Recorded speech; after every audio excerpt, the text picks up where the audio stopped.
안녕하세요. 혼자서 딸 하나를 키우고 있는 30대 중반의 여성입니다. 남편과 이혼한 지 벌써 반년이 넘었네요. 이제는 좀 괜찮아진 것 같다가도 한 번씩 속에서 우라가 치밀어 올라옵니다.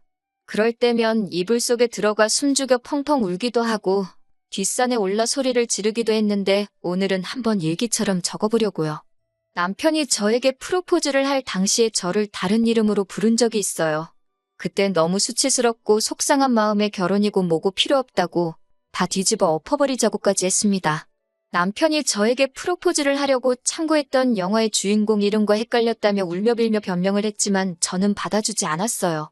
정말 손이 발이 되도록 빌면서 일주일 내내 저희 집까지 찾아오는 모습에 저도 그렇지만 저희 부모님마저도 저렇게 진심인 사람인데 오해를 푸는 게 좋지 않겠냐 해주셔서 저도 남편을 용서하고 믿어줬거든요. 그런데 이런 더러운 꿍꿍이가 있을 거라고는 상상도 하지 못했습니다. 여자로서 결혼식에 대한 환상도 있었고 친정 부모님 역시 하나뿐인 딸의 결혼식을 위해 많은 것을 해주고 싶어 하셨지만 시부모님께서는 예전에 사업에 실패하신 이후로 지인분들과 사이가 좋지 못하시다며 가까운 친지들만 불러 작은 결혼식을 했으면 좋겠다고 하셨습니다. 대신 신혼집은 시댁에서 마련해줬어요. 지은 지 얼마 안 돼 보이는 작은 빌라였는데 안에는 이미 가전제품과 가구까지 다 갖춰져 있었습니다. 한마디로 몸만 들어가서 살면 되는 상황이었습니다. 시댁에서 이 정도로 배려를 해주시니 저희 집에서도 결혼식에 대해서 어느 정도 양보를 하는 쪽으로 결론이 났었어요. 결혼하고 얼마 지나지 않아 저는 임신을 했습니다. 예정보다 빠른 임신이라 놀라기는 했지만 기쁜 마음이 더 컸지요.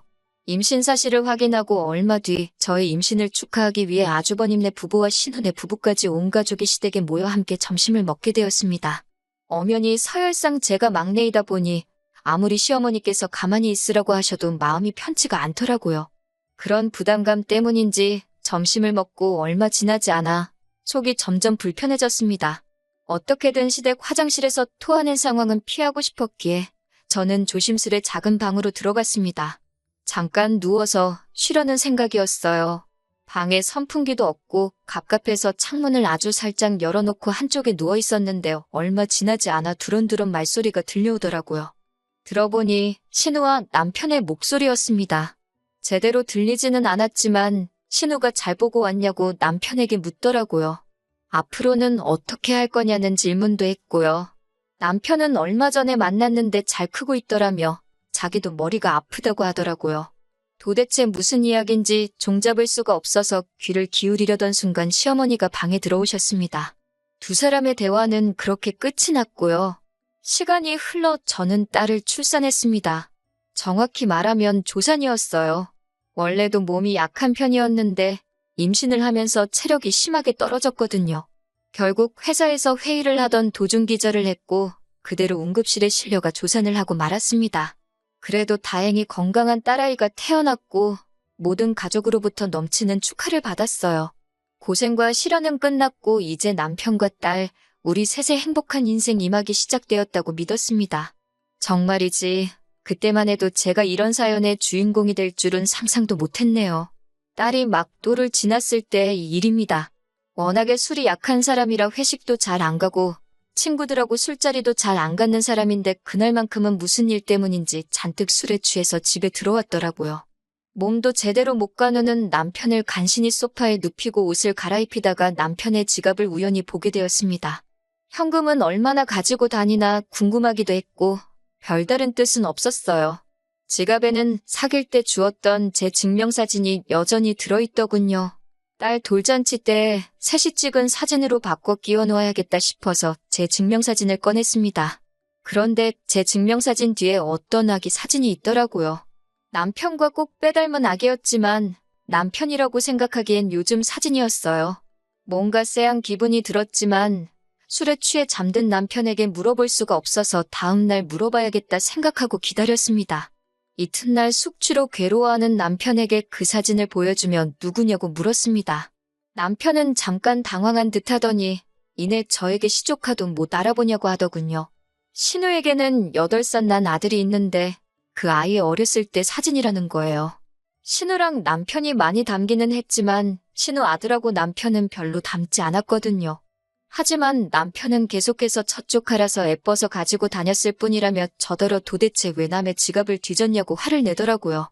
그렇게 화를 내는 남편의 모습이 낯설어서 아무 대꾸도 안 하고 있으니 혼자 씩씩거리다가 사진을 쓰레기통에 버리고는 출근한다며 아침도 안 먹고 집을 나가더라고요.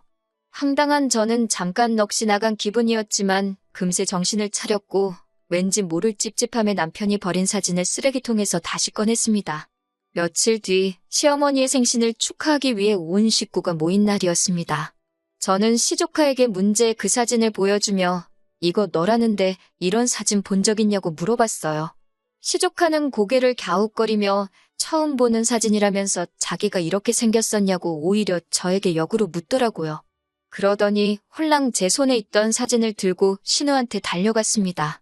고지어 부엌에 있던 신우가 깜짝 놀라는 표정을 짓더니 저에게 다가와서는 이 사진은 어디서 났냐고 물었습니다. 남편 지갑에서 찾았다니까 신우는 혼잣말처럼 미쳐서를 몇 번 되뇌이더니 이건 자기 아들 사진이 맞다며 자기가 가져간다고 하더군요. 본인 아들 사진이라는데 안 준다고 할 수도 없더라고요. 그리고 시간이 흘러 딸이 두돌이 되었을 때입니다. 저는 원래부터 하나만 낳아 잘 키우자는 주의였기에 둘째를 갖는 건 생각조차 해본 적이 없었어요. 그런데 남편이 어느 날 갑자기 입양 이야기를 꺼내더라고요. 외동으로 키우면 딸이 너무 외롭지 않겠냐는 둥, 이기적으로 자랄지도 모른다는 둥, 말도 안 되는 핑계를 대면서 저를 설득하려고 들었습니다. 저는 머리 검은 짐승은 거두는 게 아니라는 말도 모르냐면서 당연히 안 된다고 했습니다. 그러자 시어머니까지 나서선 너희가 돈이 없는 것도 아니고 불쌍한 애 걷어서 새로운 삶을 살게 해주면 얼마나 의미 있는 일이냐며 자꾸 입양하기를 강요하시더라고요. 그렇게 한 2주 가까운 시간 동안 사람을 얼마나 볶아대는지 정말 노이로제에 걸릴 지경이었습니다. 입양에 집착하는 남편과 시어머니를 보고 있으니 자꾸 기분 나쁜 생각이 들었습니다. 혹시 남편한테 내가 모르는 숨겨진 아이가 있는 건 아닐까 그런 끔찍한 상상까지 들더군요. 결국 고민 끝에 나름의 해결책을 생각해냈습니다. 제가 아이를 직접 고르겠다고 했을 때 남편이 어떻게 나올지 보고 마음을 정하는 걸로요. 저는 남편에게 그럼 같이 고아원에 가보자고 했습니다. 제가 키워야 되는 아이니까 제가 고르겠다고요. 그러자 남편은 그건 또 싫다고 하더군요.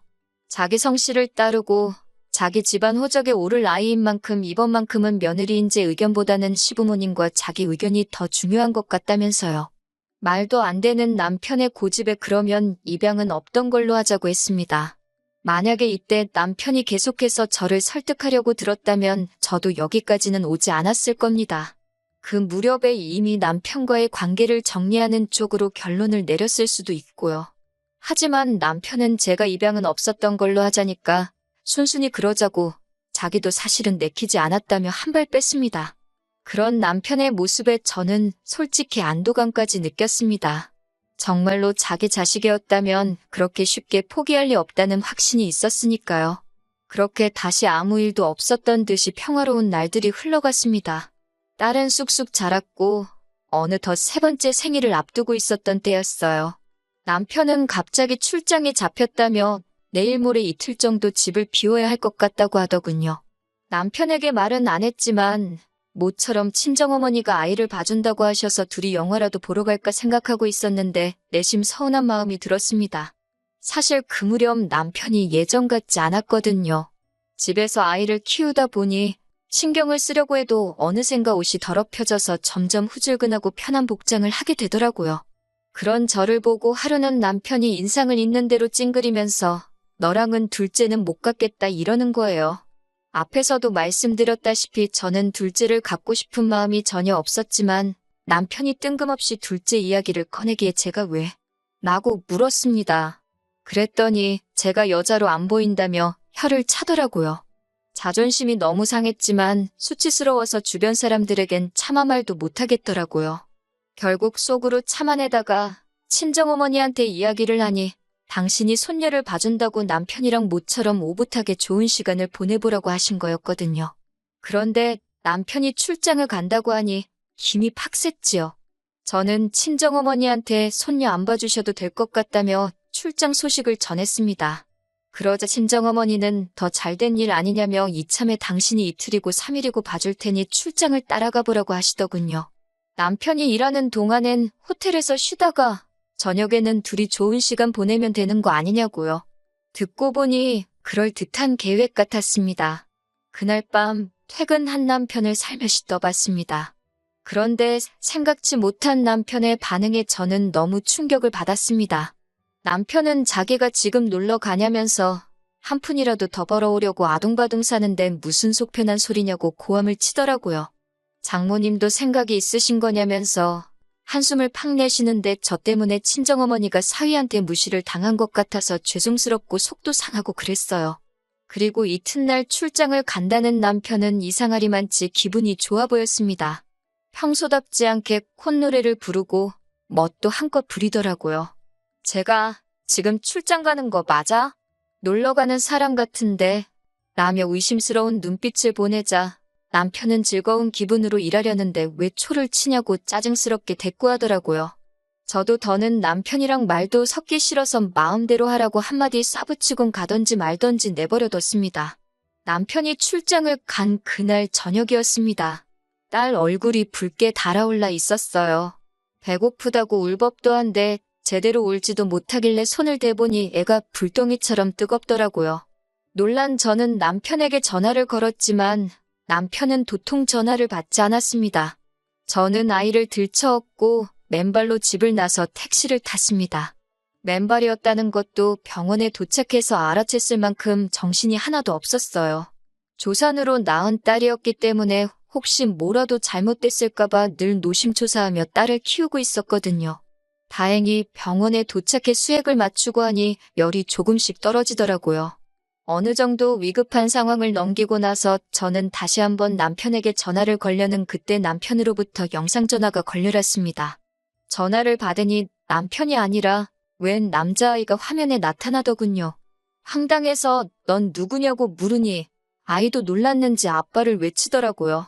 곧 이어 낯익은 목소리가 전화기 너머로 들려왔습니다. 남편이었어요. 남편은 너무 자연스럽게 왜 그러냐며 아이에게 대꾸를 해주고 있었어요. 손이 덜덜 떨려서 금방이라도 핸드폰을 놓칠 것만 같았고 그 순간 어떤 여자가 제 남편에게 자기야 하고 부르더라고요. 곧 남편의 얼굴이 화면에 떴고 남편은 정말 크게 놀란 듯 전화를 끊어버렸습니다.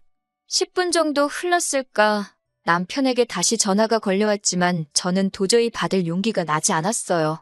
그리고 이틀 동안 출장으로 집을 비울 거라던 남편은 이튿날 아침 집에 돌아왔어요. 남편은 제 눈치를 살피더니 아무것도 안 물어보냐고 묻더라고요. 남편에게 지금 무엇을 물어본들 정직하게 대답해 줄 것 같지 않았기에 저는 남편을 한번 힐끗 바라보고는 아무 말도 하지 않았습니다. 철저하게 무시해버렸어요. 남편은 그런 저에게 애걸복걸을 하며 무슨 말이라도 해달라고 하길래 당신 애가 맞냐고 물었습니다. 지금부터 하나도 속이지 말고 사실대로 말하라고. 거기에 따라서 내 결론도 달라진다고요. 남편은 저와 만나기 1년 전에 사실혼 관계로 지내던 여자가 있었다고 해요. 하지만 시댁에서 워낙에 그 여자를 탐탁지 않아 해서 결국 혼인신고도 못한 상태로 살다가 그대로 헤어지게 되었답니다. 당시 여자 뱃속에는 이미 아이가 자라고 있었는데 남편에게 말을 해주지 않았대요. 그렇게 여자와 헤어지고 얼마 지나지 않아 저를 만나게 되었고 저에게 프로포즈를 하기 며칠 전 그 여자에게 연락이 와서 한번 만나게 되었답니다. 여자는 그때 아이를 데리고 나와 남편에게 당신 아이라고 말을 했고요. 남편은 믿을 수 없었기에 친자검사까지 했고 그 결과는 99.99% 일치였다고 했어요. 남편은 점점 차분한 목소리로 평정을 되찾아가며 저에게 하나씩 고백하고 있었습니다. 그런데 지금 그 여자가 재혼을 하고 싶다면서 지금까지 자기가 아이를 키웠으니 그 시간만큼 이번엔 남편더러 아이를 키우라고 했다는군요. 저를 설득해서 입양을 해볼까도 했지만 그건 차마 저한테 못할 짓인 것 같았고 그 와중에 아빠의 존재를 알게 된 남자아이가 하도 아빠 보고 싶다고 타령을 해서 이번에도 내려갔던 거라면서 오해하지 말랍니다. 그 여자와는 더 이상 아무 사이도 아니라고요. 하지만 남편 말을 고지곳대로 믿을 수는 없었지요. 저는 왜 처음부터 솔직하게 말하지 않았냐고 물었고 남편은 그랬다면 제가 자기와 결혼했겠냐면서 저를 포기할 수 없었답니다. 사실 남편의 말에 거짓이 있든 없든 더 이상 저는 관심이 없었어요. 마지막으로 혹시 당신 말고 시댁 식구들 모두 이 일을 알고 있냐고 물으니 묵묵부답이더군요. 모두가 한마음 한뜻으로 저를 바보 취급한 거나 마찬가지라고 제가 울분을 토하니 다들 저에게 상처를 주기 싫어서 그런 거랍니다. 그러면서 저더러 원한다면 다신 그 여자도 아이도 만나지 않겠다며 한 번만 용서해주면 안 되겠냐고 하더군요. 저는 당분간 친정에 머물면서 생각할 시간을 갖겠다고 했습니다. 다행히 딸아이가 친정에 있었기 때문에 남편에게 악을 써가면서 화를 낼 수 있었네요. 친정에 도착하자마자 저는 짐을 내려놓고 바로 다시 강남으로 향했습니다. 그쪽에 일 잘하는 이혼 전문 변호사들이 많다고 들었기 때문이지요. 다행히 저와 상담을 진행해 주신 변호사께서 이건 남편이 고의로 속였기 때문에 이혼이 아니라 혼인무효 소송을 해야 한다고 하더군요. 제가 이길 가능성이 상당히 높고 위자료도 받을 수 있으며 양육권도 가져오자고 희망을 주셨습니다. 다행히 저는 친구나 가족들과 주고받은 이야기를 잘 지우는 편이 아니에요. 핸드폰을 뒤져보니 사귈 때부터 자기가 혼자임을 강조한 남편의 문자 메시지부터 그 여자랑 주고받은 아들에 대한 양육 이야기까지 증거가 수두룩 빽빽이더군요. 덕분에 6개월 만에 남편과의 악연을 정리할 수 있었습니다. 게다가 딸에 대한 양육비와 별개로 위자료도 2,500을 받아낼 수 있었습니다. 딸아이가 혼인 후에 출생아가 된 점은 가슴에 사무칠 만큼 속상했지만 딸도 언젠가는 이 엄마의 마음을 이해해 주리라 믿는 수밖에 없었네요. 남편은 지금도 미안하다고 종종 사과의 뜻을 담은 장문의 문자를 보내오곤 합니다. 자기에게 영원한 사랑은 저 하나뿐이라면서 언제든 용서가 되면 돌아와 달라고요. 제가 여자로 보이지 않는다고 하자마자 그 여자랑 알콩달콩 두 집 살림 해가며 지내놓고는 거짓말을 하려거든 입에 침이나 바르고 하라고 한마디 해줬네요. 처음부터 자식이 있는 사실을 숨기고 제게 접근했으면서 결혼하고 나서 그 애까지 키워달라면 제가 좋다구나 키워줄 거라 생각했냐고. 마음 같아서는 그 여자고 당신이고 내 눈앞에서 머리채를 다 뽑아버려도 시원찮을 판인데 이 정도에서 끝내주는 걸 고마워하라고 한마디 했어요. 우리 딸아이 양육비 하루라도 늦게 보내주기만 해보라고. 내가 어떻게 나올지 궁금하면 한번 그렇게 해보라고 울음장을 놓으니 그제서야 그 입을 다물더군요. 나는 그 여자랑 다를 거라고. 내 배불러 낳은 자식 당신에게 보여줄 생각은 없다고 했습니다. 아이가 어느 정도 자라서 친부에 대해서 궁금하다 물으면 그때 가서 다시 생각해보겠다고요. 온 가족이 합심해서 저를 속여놓고선 이제와 진실을 알게 되었으니 어쩔 수 없다고 이해해달라는 건 너무 큰 욕심이지 않을까 싶네요. 입양하자는 말을 꺼냈을 때 검은 머리 짐승은 거두는 게 아니라고 제가 말했지만 검은 머리 짐승은 아이가 아니라 남편, 그리고 그 사실을 속인 시댁이 아닌가 싶네요. 그래도 마지막에 하고 싶은 말은 다 쏟아냈으니 속이라도 조금 후련합니다.